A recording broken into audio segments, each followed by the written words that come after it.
नमस्कार दोस्तों, मेरा नाम रघुवर है और स्वागत है आपका मेरे channel Indian study and affairs पे, जहाँ पे हम बात करेंगे आज बहुत बड़ी खबर और बहुत बड़ी जीत हम इंडियंस के लिए और बहुत बड़ी जीत टाटा सन्स के लिए, टाटा ग्रुप के लिए कहेंगे या तो कह सकते हैं आप।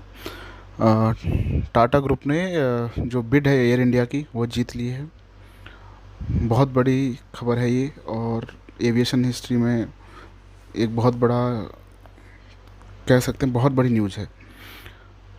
तो क्यों इतनी बड़ी न्यूज़ है इसके बारे में चर्चा करेंगे। तो दोस्तों, दो लोगों ने इसके लिए बिडिंग करी थी, जैसे मैं आपको बताना चाहूँगा। एक है टाटा सन्स प्राइवेट लिमिटेड की जो सब्सिडरी है तलेज प्राइवेट लिमिटेड, और दूसरे थे अजय सिंह जो स्पाइसजेट के प्रोमोटर हैं। उन्होंने अपना एक कंसोर्टियम बना रखा था कुछ लोगों के साथ मिलके, उसके थ्रू उन्होंने बिडिंग करी थी। तो जैसा कि आप देख सकते हैं, रतन टाटा सर ने भी इसको वेलकम किया है और बहुत ही इमोशनल मैसेज उन्होंने दिया है। The Tata Group winning the bid for the Air India is a great news. While admiring it will take considerable effort to rebuild Air India, it will hopefully provide a very strong market opportunity to the Tata Group's presence in the aviation industry. On the emotional note, Air India under the leadership of Mr. G.R.D. Tata had at one time gained a reputation of being one of the most present airlines in the world. Tatas will have opportunity to regaining the image and reputation enjoyed the earlier years. Mr. G.R.D. Tata would have been overjoyed if the was in our midst today. They also need to recognize and thank the government for its recent policies opening select industries to the private sector. Welcome back Air India. साथ ही जो N Chandrasekaran हैं जो chairman है Tata sons के, उन्होंने भी एक message दिया है और उन्होंने कहा है, at the Tata group we are delighted to declare as the winner for the bidder for Air India. This is historic moment and it will be rare privilege to our group to own and operate the country flag bearer airlines. It will be our endeavor to build a world class airline which makes every Indian proud on this occasion. I would like to pay tribute to J.R. Tata, pioneer for Indian aviation, whose memory to be cherished. तो ये बहुत ही proud moment है Tata group के लिए, क्योंकि उनका एक emotional connect है, क्योंकि जो एयर इंडिया थी पहले टाटा एयरलाइंस हुआ करती थी जिन्हें G.R.D. टाटा ने शुरू किया था, जिन्हें इंडियन एविएशन का father of Indian aviation history का कहा जाता है। उन्होंने ही इंडियन एविएशन मार्केट शुरू करी थी इंडिया में। तो आज की डेट में बात करेंगे तो जो इंडियन एविएशन मार्केट है उसमें सबसे बड़ा जो शेयर है वो है इंडिगो का, जो 57.60% है। एयर इंडिया का 13.30% है। स्पाइसजेट का 8.90 है। एयर विस्तारा का 8.20 है और गो फर्स्ट का 6.80, 4.40 जो है एयर एशिया, जो भी टाटा की कंपनी है। विस्तारा भी टाटा की कंपनी है और एयर एशिया भी टाटा की कंपनी है, जिसमें उनका मेजॉरिटी स्टेक है। तो ये इंडियन एविएशन मार्केट शेयर है, जो एक टाइम पे जो आप देख रहे हैं, जैसे अभी इंडिगो का 57% था, एक टाइम पे 40% अकेले एयर इंडिया का हुआ करता था, लेकिन लेटर ऑन ये घटता चला गया और एयर इंडिया जो है घाटे में चली गई और चलते चली गई और उसको जो रुकने का नाम लिया और आज चली जा रही है। तो बात करेंगे एयर इंडिया की हिस्ट्री की, तो एयर इंडिया स्टार्टेड हुई थी 15 अक्टूबर 1932 in the name of Tata airlines. जो टाटा एयरलाइंस उसका पहला नाम था। टाटा एयरलाइंस को फाउंड किया था, टाटा ग्रुप के चेयरमैन थे तब के चेयरमैन मिस्टर G.R.D. टाटा। और आफ्टर सेकेंड वर्ल्ड वॉर जो हुआ था उसमें दोबारा से जब कमर्शियल एक्टिविटी चालू हुई और एविएशन हिस्ट्री जो एविएशन सर्विसेज खुली, मार्केट जब खुली, तो उसमें टाटा एयरलाइंस ने जब दोबारा अपना काम शुरू किया तो गवर्नमेंट ऑफ इंडिया ने उसमें अपना 49% स्टेक ले लिया और इसको एक पब्लिक लिमिटेड कंपनी बना दिया गया। और उसके बाद लेटर जब कंपनी चलती गई, और ये भी एक बहुत बड़ी बात है कि जब शुरुआत हुई इसमें इंडियन एविएशन हिस्ट्री की, तो G.R.D. टाटा ने जब चालू किया था इस एयर इंडिया को, या टाटा एयरलाइंस को कहेंगे बोलेंगे, तो उस समय पहले वो कार्गो में ही डील किया करते थे और पैसेंजर जो जाते थे उसमें बहुत ही कम हुआ करते थे। अब नेशनलाइजेशन कैसे हुआ एयर इंडिया का? 1953 में, तब प्रधानमंत्री जवाहरलाल नेहरू जी थे, उन्होंने एक एक्ट पास किया, एयर कॉरपोरेशन एक्ट, एंड जो स्टेक थे उस टाटा ग्रुप, टाटा एयरलाइंस के, या कह लीजिए एयर इंडिया के, वो सरकार ने ले लिए। और उसमें ये कहा कि जो फाउंडर थे G.R.D. टाटा का, उनको प्रेसिडेंट बनाया गया एयर इंडिया का, और जो सारा स्टेक था वो चला गया गवर्नमेंट ऑफ इंडिया के पास। गवर्नमेंट ऑफ इंडिया ने कहा कि एयर इंडिया और प्लस उसके साथ 9 और कंपनियां थी, उन बोला गया कि इनको हब सरकार चलाएगी। तो कंपनी का नाम उसमें रीनेम किया गया और उसका कंपनी का नाम किया गया एयर इंडिया इंटरनेशनल लिमिटेड, और जो डोमेस्टिक सर्विसेज थी वो ट्रांसफ़र की गई Indian airlines as a part of restriction. तो उसको 2 भागों में डिवाइड कर लिया गया, इंडियन और डोमेस्टिक। अब बात करेंगे एयर इंडिया के लॉसेस की। तो जो मेजर लॉसेस आए एयर इंडिया में, वो यूपीए गवर्नमेंट जब उस समय थी तो उस समय आए। एयर इंडिया का इतिहास भी काफ़ी बड़ा है, अगर आप उसको पढ़ेंगे तो आपको ज़्यादा उसमें जानने को मिलेगा, क्योंकि वीडियो में सब कुछ कवर नहीं हो सकता, काफ़ी लंबी वीडियो हो जाती है। तो इसमें मैं कवर कर रहा हूँ कि एयर इंडिया में जो लॉसेस हुए थे वो आए थे 2007-8 में से शुरू, जब एयर इंडिया ने पहली बार 2000 करोड़ से भी ऊपर का लॉस देखा, और वो लॉस बढ़ता चला गया, और 2011-12 में तो वो 8000 करोड़ के पार हो गया। फिर 2012, 13, 14, 15, 16 में थोड़ा कम हुआ, लेकिन रहा, लॉसेस रहे। इसके बाद एयर इंडिया का डेट जो आज की डेट में अनुमानित है, जितना मैं पढ़ रहा था 61,542 था अराउंड, इतना लॉस तो 31 अगस्त तक था। 31 अगस्त 2000, अभी इसकी बात कर रहा हूँ, 2021 की बात कर रहा हूँ मैं, 31 अगस्त 2021 तक की। अभी जो है एयर इंडिया का डेप्ट है वो 70,000 करोड़ के अनुमानित है कि इतना पहुंच गया है। और गवर्नमेंट का ये एक स्टेटमेंट है कि एयर इंडिया करंटली जो लॉस कर रही है वो 20 से 25 करोड़ पर डे कर रही है। तो इसके हिसाब से आप लगा सकते हैं कि कितना बड़ा डेट है ये। तो गवर्नमेंट इंडिया ने पहले भी इसके लिए डिसइन्वेस्टमेंट जो था, इसका डिसइन्वेस्टमेंट जो था उसको प्लान किया था। उस समय बिडर इसमें राजी नहीं, उसमें गवर्नमेंट इंडिया ने कहा था कि हम 49% स्टेक अपने पास रखेंगे और 51% सेल कर देंगे, लेकिन कोई भी कंपनी उस समय बिडिंग के लिए तैयार नहीं हुई। Later on government of India ने अपनी पॉलिसी चेंज करी, तो उन्होंने बोला कि हम 100% स्टेक अपना सेल आउट कर देंगे। तो उसमें कुछ शर्तें रखेगी, जिसमें प्रमुख शर्त ये थी पहली कि रिजर्व प्राइस जो सेट कर दिया था गवर्नमेंट ऑफ इंडिया ने, वो 12,906 करोड़ रुपए सेट किया था कि इससे कम आप कोई बिड नहीं कर सकता, एटलीस्ट इतना बिड तो करना ही पड़ेगा। और दूसरा बिड जो था कि एक दूसरी कंडीशन ये थी कि जितना भी आप बिड करोगे उसका 15% आपको कैश में लाना होगा। अगर 12,906 का लगा लेंगे तो इसका 15% आपको कैश में लाना पड़ेगा।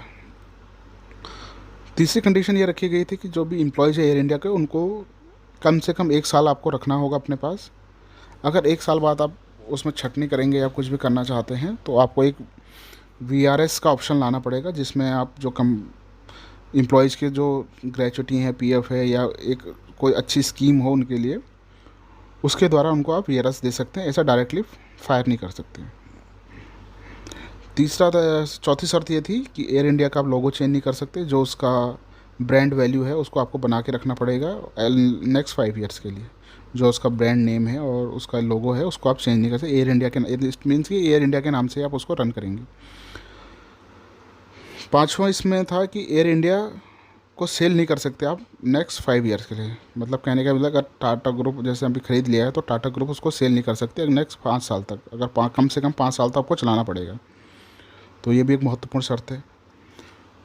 और छठी शर्त है कि एयर इंडिया को आप सेल नहीं कर सकते किसी फॉरेन कंपनी है। कि मान लो आज टाटा ग्रुप ने ख़रीद लिया है, अगर कल को टाटा ग्रुप चाहती है कि उसको सेल आउट करे 5 साल बाद, तो वो सेल आउट कर सकती है किसी इंडियन कंपनी को। किसी बाहरी या फॉरेन कंट्री को सेल नहीं कर सकती। अब डिसइन्वेस्टमेंट प्रोसेस क्या है एयर इंडिया का? अब डिसइन्वेस्टमेंट प्रोसेस में क्या है कि टाटा सन्स की एक SPV है, जैसे मैंने बताया आपको, टेलेस प्राइवेट लिमिटेड, उसने बिड को जीता है। टाटा ग्रुप ने यहाँ पे जो बिडिंग करी थी 18,000 करोड़ की करी थी, और जो रिजर्व प्राइस था वो 12,906, जिसमें लगभग 5-5,500 करोड़ ज़्यादा कह सकते हैं। जो अजय सिंह थे स्पाइसजेट के प्रमोटर या डायरेक्टर कह लीजिए, उनका जो कंसोर्टियम था उसने बिडिंग किया था 15,300 करोड़ रुपये। तो उससे ये ज़्यादा है, करीब 3,000 करोड़ रुपये। तो 18,000 करोड़ रुपये ये उनकी बिड हो गई, तो ये चला गया टाटा ग्रुप के पास।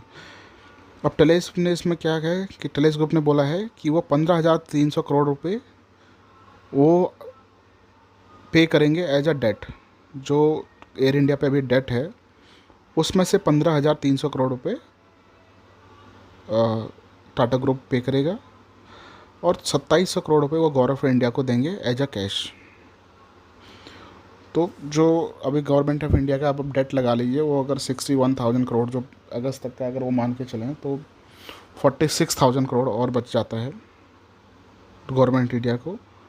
और उसमें उनको गवर्नमेंट ऑफ इंडिया को 46 करोड़ पे करना है और 15,300 करोड़ पे टाटा ग्रुप पे करेगा टलेस प्राइवेट लिमिटेड के थ्रू। गवर्नमेंट ऑफ इंडिया ने कल कहा है कि the disinvestment process completed till 31 दिसंबर 2021। मतलब इसका जो टारगेट रखा है कि जो पेपर वर्क या जो भी मैनेजमेंट ट्रांसफ़र का जो है प्रोसेस है वो हो जाएगा 31 दिसंबर 2021 तक, मतलब इस साल के अंत तक। और अब गवर्नमेंट ऑफ इंडिया क्या सेल करना है इसमें? गवर्नमेंट ऑफ इंडिया सेल कर रही है जो 100% स्टेक है एयर इंडिया की और एयर इंडिया एक्सप्रेस, जो लो कॉस्ट एयर उनकी सर्विस है एयर इंडिया की, एयर इंडिया एक्सप्रेस के नाम से। इसको तो 100% सेल आउट करेगी और 50% स्टेक सेल आउट करेगी air India sets airport services private limited. और इसका जो 50% जो स्टेक सेल आउट करेगी वो एयर इंडिया सेट्स प्राइवेट जो है उसकी करेगी। एयर इंडिया सेट्स देखती है ग्राउंड हैंडलिंग का काम और जो एयरपोर्ट पे जो स्टाफ है उनका उसका काम देखती है एयर इंडिया सेट्स प्राइवेट जो है। दूसरी इसमें डिसीजन से ये कहा गया कि टलेस प्राइवेट लिमिटेड जो है टाटा ग्रुप वो रिटेन करेगा सारे एम्प्लॉयज़ को एयर इंडिया और एयर इंडिया एक्सप्रेस के जो 13,500 एम्प्लॉयज़ हैं ग्रुप के, एयर इंडिया ग्रुप के जो परमानेंट और कॉन्ट्रेक्चुअल एम्प्लॉयज़ हैं उनको रिटेन करेगा अगले 1 साल के लिए। तो ये हो गया डिस्ट्रीब्यूशन प्रोसेस। और जैसा कि मैंने उसमें आपको बताया था कि वो लोग 5 साल तक लोग कंपनी को सेल आउट नहीं कर सकते और लोगो चेंज नहीं कर सकते, या और कहें तो किसी फॉरेन कंपनी को भी सेल आउट नहीं कर सकते। ये सारी शर्तें टाटा ग्रुप ने मान ली हैं इस बिड को जीत के। अब बहुत बड़ी बात यह है कि टाटा ग्रुप एक ऐसी कंपनी में हाथ डालने जा रहा है जो इतने डेट में है। जब गवर्नमेंट ऑफ इंडिया उसको नहीं चला पाए, सवाल है लोगों के मन में कि जब गवर्नमेंट ऑफ इंडिया इसको नहीं चला पाई तो एक प्राइवेट कंपनी कैसे रन करेगी। तो मेरा तो मानना है कि जहाँ नेता नहीं होते वो कंपनी अपने आप चल जाती है। और टाटा ग्रुप के पास एक्सपीरियंस है, वो एयर एशिया और विस्तारा को सक्सेसफुली चला रहे हैं जहाँ पे उनका मेजॉरिटी स्टेक है और दोनों कंपनियाँ प्रॉफिट में हैं और अच्छे से रन हो रही हैं। और एक उनका इमोशनल कनेक्ट भी है और साख की बात भी है। तो मुझे लगता है कि टाटा ग्रुप इसको ज़रूर चला के दिखाएगा। अब टाटा ग्रुप को मिलने वाला क्या क्या है इसमें? तो टाटा ग्रुप को मिलेगा इसमें, Tata group will get the 144 fleet size of aircraft air India. जो एयर इंडिया के 144 एयरक्राफ्ट हैं वो टाटा ग्रुप को मिलेंगे, जो बहुत बड़ा साइज़ है। I think second of the Indian market में सेकंड नंबर पर आती है एयर इंडिया, जिसके पास इतना एयरक्राफ्ट का साइज़ है। साथ ही एयर इंडिया को महत्वपूर्ण जो मिलेंगे वो 4400 domestic and 1800 international landing and parking slot मिलेंगे इन डोमेस्टिक एयरपोर्ट। भारत में उसको 1800 डोमेस्टिक एंड 1800 जो इंटरनेशनल उसकी फ़्लाइट्स आती हैं इंडिया में उनके लिए पार्किंग स्लॉट्स मिलेंगे। और 900 स्लॉट्स मिलेंगे इंटरनेशनल एयरपोर्ट पे, जो वहाँ पे अगर जो एयर इंडिया की विदेशी उड़ानें हैं वहाँ पे 900 एयरपोर्ट्स पे 900 स्लॉट्स मिलेंगे अंतर्राष्ट्रीय एयरपोर्ट्स पे। साथ ही एयर इंडिया अब उड़ान जो टाटा ग्रुप है वो उड़ान भर सकता है 102 डेस्टिनेशन के लिए फ्रॉम इंडिया टू अब्रॉड। तो ये बहुत महत्वपूर्ण है एयर इंडिया के लिए इस डिस्कशन प्रोसेस में। तो ऐसा लगता है कि एयर इंडिया अब सुरक्षित हाथों में, मुझे ऐसा लगता है। और हमारे उनके लिए कॉन्ग्रेचुलेशन है कि वो आगे जाके एयर इंडिया को नई ऊंचाइयों पे ले जाए। जो मान सम्मान एयर इंडिया ने कमाया था उसको दोबारा वो अर्न करें और टाटा ग्रुप उनका साथ दे। और टाटा ग्रुप को बधाई है इसके लिए। और एक चीज़ इसमें और ये आती है कि टाटा ग्रुप को इसमें क्या नहीं मिलेगा एयर इंडिया से। तो टाटा ग्रुप को नहीं मिलेगा इसमें से non core asset. Non core assets mean कि जो एयर इंडिया की अपनी बिल्डिंग्स हैं, कोई लैंड्स हैं या ज़मीन कह लीजिए, और अगर कोई कमर्शियल प्रॉपर्टीज़ है तो वो यहाँ पे एयर इंडिया की सेल आउट नहीं होगी टाटा ग्रुप को। और गवर्नमेंट ऑफ इंडिया ने कहा है कि जो ये प्रॉपर्टीज़ की जो को अगर वो सेल करेगी बाद में, तो ये या फिर अभी अगर उनको सेल भी ना भी करती है तो ये जो ये प्रॉपर्टीज़ हैं ये ट्रांसफ़र हो जाएंगी air India assets management holding company को, जो एक गवर्नमेंट ऑफ इंडिया की कंपनी है, उसको चली जाएंगी। और गवर्नमेंट चाहे तो लेटर ऑन इसको बेचेगी और फिर जो डेट है उसको पूरा करेगी। अभी गवर्नमेंट ऑफ इंडिया ने इसके बारे में कुछ कहा नहीं, बस ये कहा कि ये जो चीज़ें लैंड और बिल्डिंग वगैरह हैं ये चली जाएंगी air India asset holding company को।